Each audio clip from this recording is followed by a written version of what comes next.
We have so many stories in our lives, but our stories are not always heard. On the Hear My True Story podcast, we tell our own true stories. Before the white car parked, our head teacher had scattered. Looking at him, I could only see his tie that was flying backwards, waving at us, and he disappeared in thin air. I want to share my life story. I want to share my voice with the people because I know that just a small joke I can tell through this podcast, it will make someone smile. When you ask me what I fear most in life, I would definitely respond to you and say it's fear itself. We are fighting for togetherness. We are fighting for equal rights. We are fighting to end injustice. You don't have to be a storyteller or writer because, guess what? Life writes the best stories. Hear my true story. This is your favorite time of the week with your number one podcast. Hear my true story.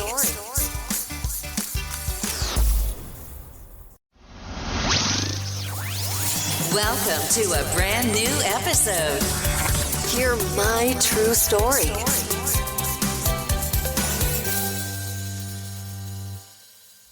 Yeah, our dear listener, thank you so much for joining us this week again with Hear My True Story podcast. It is me, your host, Otako. And your co-host, Carol J. Smith. By the way, I was thinking, if my name is so hard to pronounce, you can call me CJ. CJ. Okay, thank you so much. With our co-host, CJ. Yeah, I'm happy. Yeah, why do you call yourself Carol J. Smith? I mean... You know this childhood thing, boyfriend. I mean, tell us the story. If you want to tell, you can tell us the story. Why you call yourself Carol J. Smith. But anyway, it is not the conversation for today. You are free not to talk about it. No, we can make another podcast about it. Okay. It is really a funny story. Trust me, you will like it. About names in Uganda and Africa. No names have a meaning. Every name has a meaning. Yeah. Yeah. That's the truth. Yeah. Yeah. So, I really, really want to talk about summer. You know, this is a very beautiful time. It is a time where everyone is smiling. This is why for me, this topic is very important for me at the moment. So, I mean, why is it that everyone is smiling? You mean people don't smile in winter? It's really hard to find everyone smiling at you in winter, or that people just say hello to you just voluntarily, you know, saying hi, hello, like with a very big smile. In winter, it is more like people are more closed to each other, or they are not out, they are not smiling, they are more depressed, you know. I have a friend who says that for me in winter, I'm depressed, and in summer, I'm happy. What does that mean? I mean, what is your experience with you in winter? I mean, what is your experience with winter here in Germany? I mean, as a person who has come from Uganda, where there's a lot of sun, where there's no summer, where there's no winter, it is always summer. I mean, what was your first experience? My very first experience, I had to put on 8 layers of clothes. I had to put on a legging inside, a very small legging, very small, with a layer, and then another legging which has a bit of fur in it, and then another trouser on top, and then on top of that, like a jeans trouser on top of that, and then on top of the whole thing, I put on a match hose. A match hose is something like a rain protective trouser. Pants. Trouser. Yeah. So this is, and up I put on, in winter I don't put on bras. That forget. So I just put on a small vest. Then on top of that I put on another small t-shirt, And then after I put on a long arm shirt, and then on top of that I put on a sweater, and then on top of that I put on a jacket. So this is literally my first weeks in Germany. Like, I did not know how to put on. I put on like 4 stockings or 5, and in my bag I always had an extra stockings and an extra small pulley or a sweater or maybe a scarf. And I never opened my hair in winter. I had, my hair was very old. Like after these 3 months of winter, it was very cold, very old. Yeah. For me, it did not really treat me well. I had flu all that time. I was not happy either. I was not happy to go outside. I always wanted to stay inside. And also, I drank a lot of blue vine. Blue vine is alcohol, which is warm. And I was almost always drunk. I liked it. So, I liked it so much. So, was that your first weather shock? Mm-hmm. Yeah.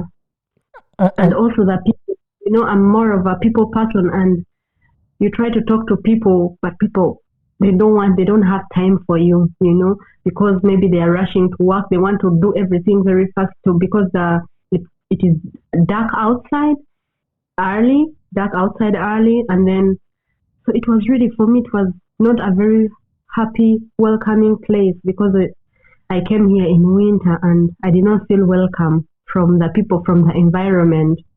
Yeah. I mean, so, what was your first time, in winter, when you saw the sun, when it's winter? How was your feeling when you saw the sun in winter for the first time?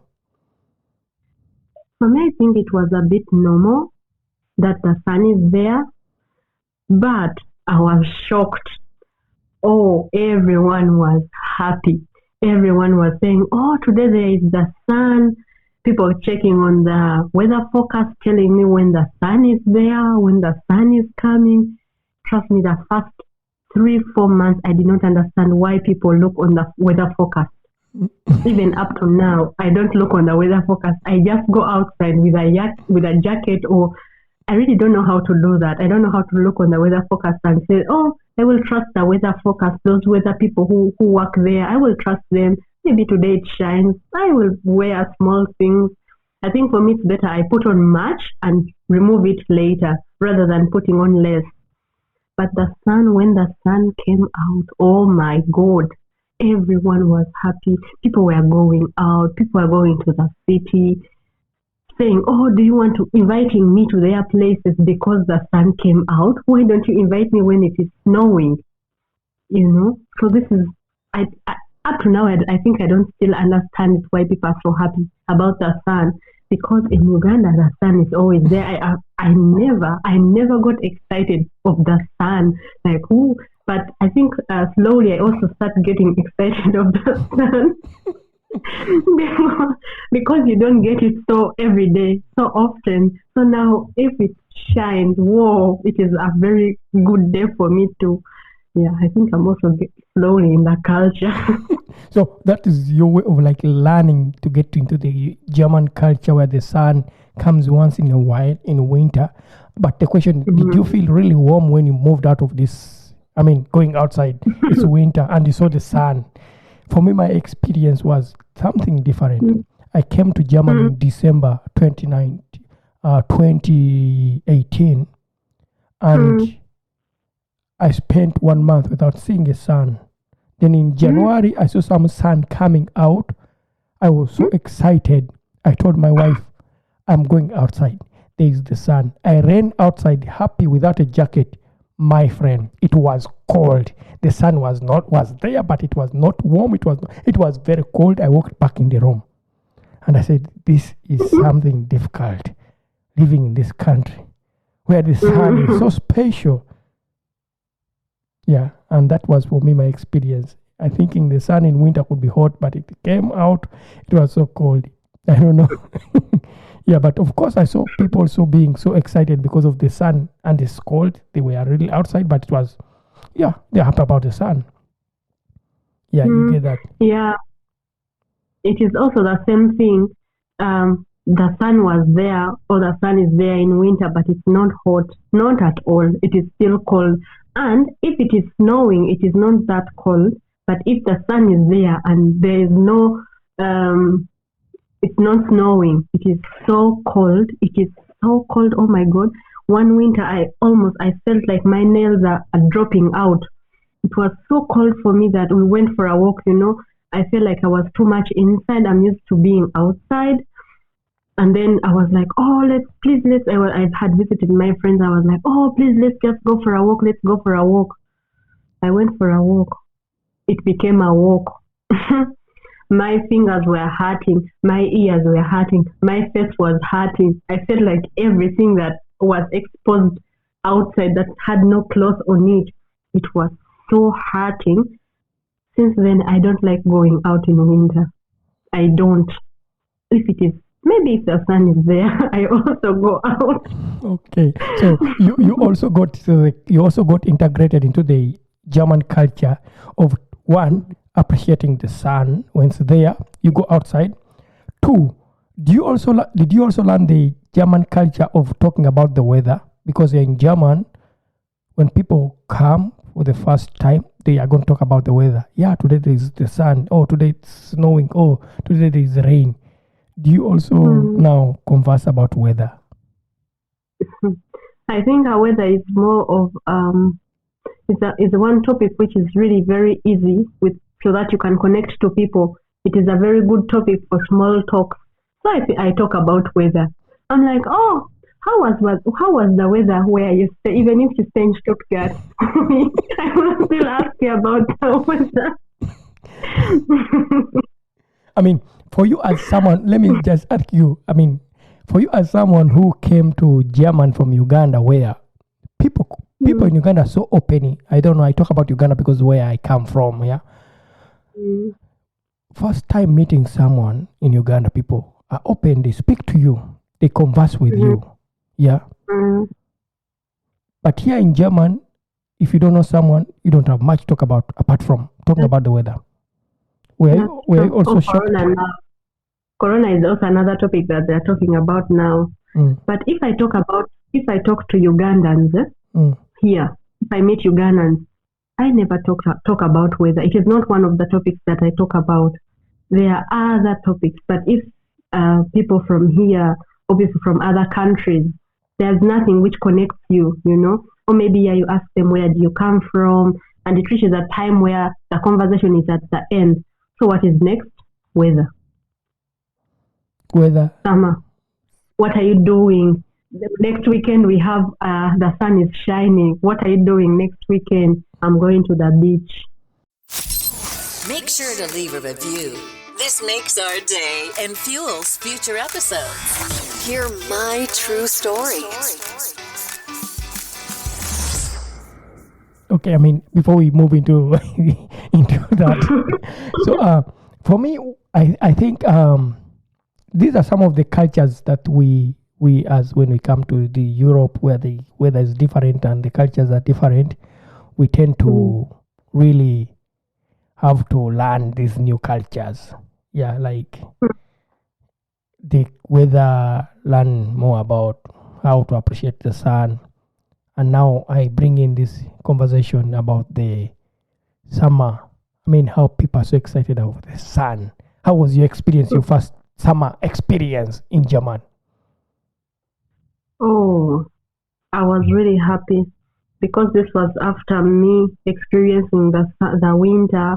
I was really, really happy about the summer. But people shocked me with the way how for them they were more excited than me. So I was shocked that the people are so excited, not shocked for the summer. I hope you understand what I mean. Because so where I stayed, I stayed in the south, where we're more south. So there are small ponds where people go swimming, where you can swim. So sometimes I used to go there, swim with some other people or friends, or just go alone and sit there.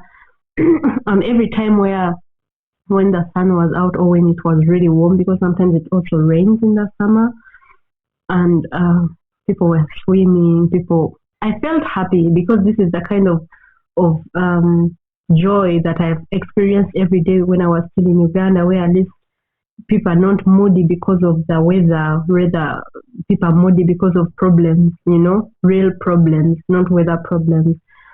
And yeah, so I was really, really happy to experience the people in this other way, not in just the depressed way or just in the sad way or in the cold way. Rather, people were more welcoming a bit, and also people were sitting outside everywhere. People were sitting outside. People were walking barefooted, no shoes.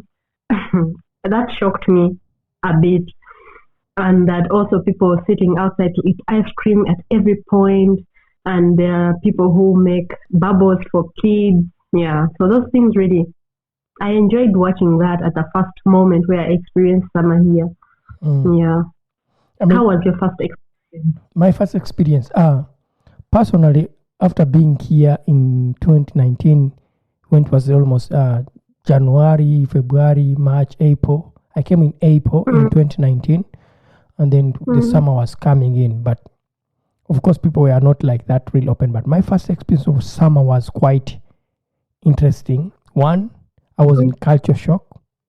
People walk bare chest. The men, you see a man in a train without a shirt. For me, that was a culture shock because where I come from, people don't just walk bare chest in public transport. Yeah, you put on a shirt. People were putting on small shorts. And I was like, how can a big man, big stomach, you're putting on a small short, you have no shirt, you are in a public transport.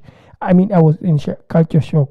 And then there's a time when I went with my wife, then she was my girlfriend, and we to the park, and I saw people naked, putting on nothing. And I told her, you know what, this is summer, I cannot be naked, I cannot walk naked. Yeah, and then I walked away. I said, I can't stay in the park. For me, it was a culture shock.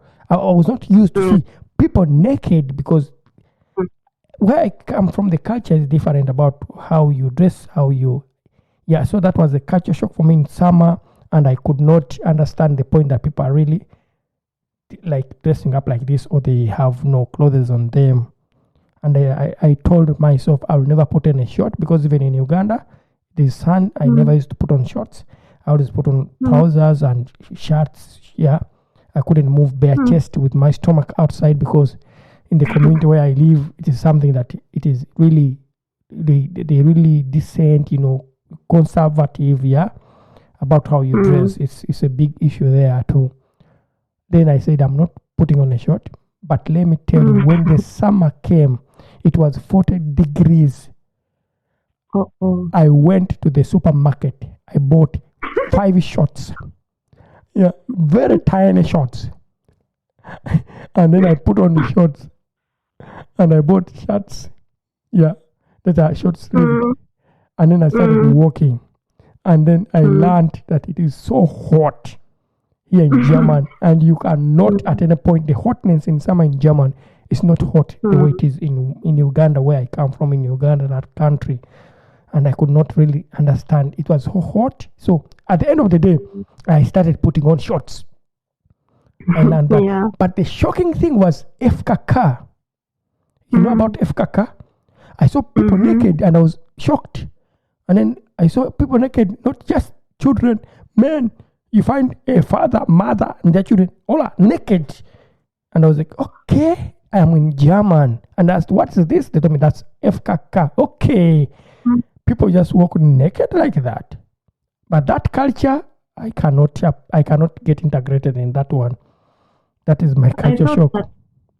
FKK was more of for old people. I didn't know that the kids also be there. I only saw, for me, when I saw the people, men, old men, big stomachs, everything is, and we just passed through. I was also a bit shocked. I was shocked because I did not expect that. So we were walking along the beach, and so we end up in this section of these people, and they were all looking at us weird, and we were also looking at them weird. Why are you not putting on clothes? And for them, why are you putting on clothes? Yeah, but then after my friend, she's German, she explained to me that we are not supposed to be there if we are putting on clothes because it's for people who are not putting on who are not putting on clothes who feel like their body has its own freedom. That so such things, such explanations. I was like, okay, I will never go back there. And last week or the week before, I was also at the Bordens there, and so we were walking. It is not a place for FKK. It is not written there that it is for FKK. But these people are undressed, sleeping. Some are coming from the sea, walking, and everything is hanging. And I'm like, wow, people, at least respect the other people who don't want to look at you, because you know the eyes really end there where you don't want to look. So the eyes just look for the danger, and that is where they will land. And for me, I literally could not control my eyes. I was all the time looking. And my friend was like, please respect the people. I was like, I'm trying, but my eyes want to look. So I was like, okay, let me enjoy it because it's there.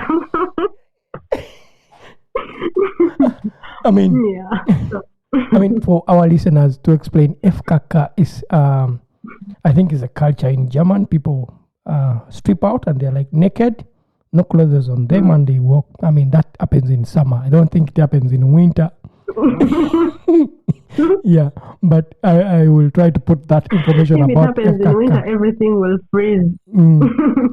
But yeah, so that was your culture shock also about FKK.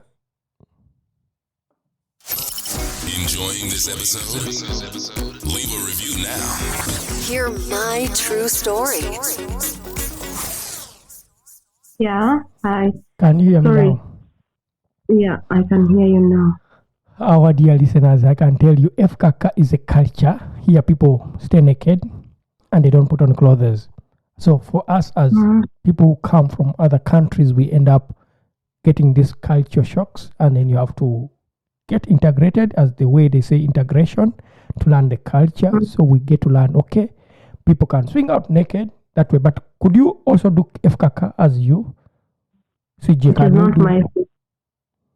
I mean, integration, didn't you do the integration course in German? I'm not married. I think it is mostly for married people. I mean, of course, but also you learn the language. Yeah, I am integrated, but I think I have not yet reached to that extent of integration of doing FKK. And I'm so glad that it is not in this integration course that people have to do FKK, that people have to do FKK to be integrated, because I myself would fail the integration course. Yeah. One time, a friend of mine, she wanted also she wanted to let her body free. So she went to swim in a swamp, it's a place where also these swans swim. So she went and left her clothes. She undressed very well. And then she went to swim. And she was swimming. And then the swan came. Swans can be aggressive sometimes. And this pond or this swamp was a bit close to the road. The swan came. The swan started chasing her. So she ran out of the water. So when she ran out, she was running towards the road. The swan chased her. She had to leave her clothes. She waited to see if the swan is gone. The swan was standing close to her clothes. When she tried to come, the swan wanted to bite her, so she decided to leave her clothes. So she walked like 2 miles with no clothes on to reach home. So this day she regretted. She's like, I don't want to do this FKK thing again, or somewhere which is not normal, because she was so embarrassed, because she met her friends on the road and they were like, hey, what is the problem? And it was summer. People sometimes they have no shirts on. They only have also their shorts. So who is going to sacrifice their shorts to give you, so that for them to walk naked? Yeah. But it was really not a nice experience for her, I guess. Yeah, but she learned not to do FKK again. I mean, what was your culture shock with people who walk barefoot here in Germany? Because there's a time I came to Germany and it was winter. People were walking barefoot with no shoes, and I didn't understand this. I did some research and I heard that that's they call them so like they walk barefoot to feel the nature, to connect to the Mother Earth. I mean, to connect to the, were you not shocked? I mean, for me, I was shocked because where I come from in Uganda, you walk barefoot because you don't have money to buy shoes. Yeah. You don't have I money. also thought they were poor. I thought they were poor. They don't have shoes. They don't have money to buy shoes, and I was offering some of them. Can I give you? I have so many shoes. Do you want some of my shoes? They're like, no. Then they explained to me that they also want to feel Mother Nature. Were you not shocked? I was so shocked. I'm still shocked. I still ask them the same time I meet someone or my friend who is not putting on shoes. Why are you not putting on shoes? I think this is something which is still shocking me. I think I will never understand that. If you're just walking at home, I understand. But you're walking, like even taking the train, going to the next city or going to the next place using the train or the S-Bahn. I think that is beyond. People pee. Drunkards are lying everywhere. If it is a nice day, people go to the clubs, come back drunk, peeing everywhere. It is really, really dirty. And there are broken glasses everywhere. Someone can hurt themselves. If you're doing it at home, then it's okay. It is your place. You know how clean it is. But if you're doing it everywhere in the city, I'm still shocked. Yeah. I mean, for me, because where I grew up from Uganda, I didn't have money. We didn't have a lot of money as a family. So we used to walk barefoot.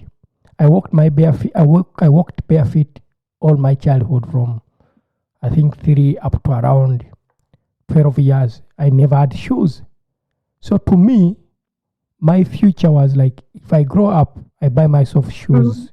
I put on shoes. For all those years that I didn't have money, I could walk barefoot. Now when I come to German and there's this barefoot walking, I don't understand that. I don't want to feel the nature actually, but I respect them, the way what they do. But to me, that was a culture shock. And as someone who has to integrate, I cannot integrate into this culture of barefoot. Yeah. But I think it is not a culture thing. I think it is a personal thing because not everyone who is German does that. I think it is more of a personal thing. There are some people who really are into the nature, who really love the nature, who really respect the nature.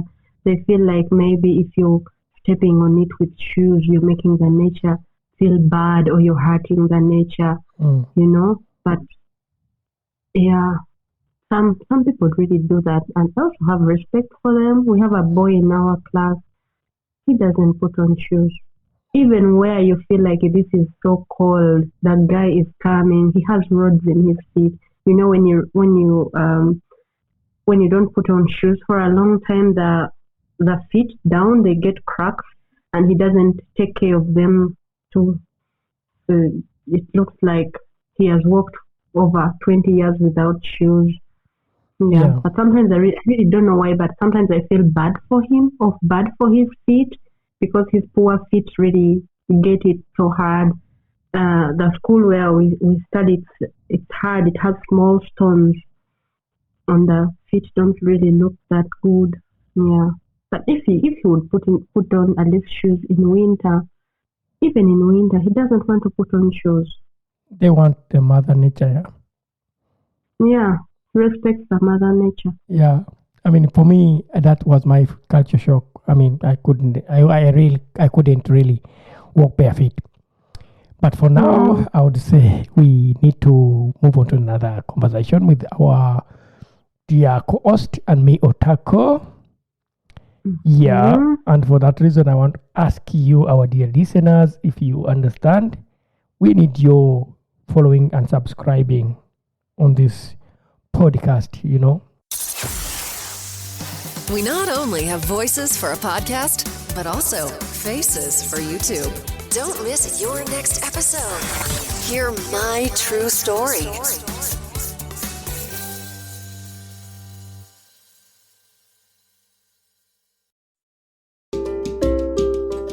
Thank you for listening to our podcast, Music by Edwin Matovo, hosted and produced by Otako. Subscribe to our podcast for more stories and visit us on our website, hearmytruestory.com, for more stories. All the links are listed in the show notes of this podcast.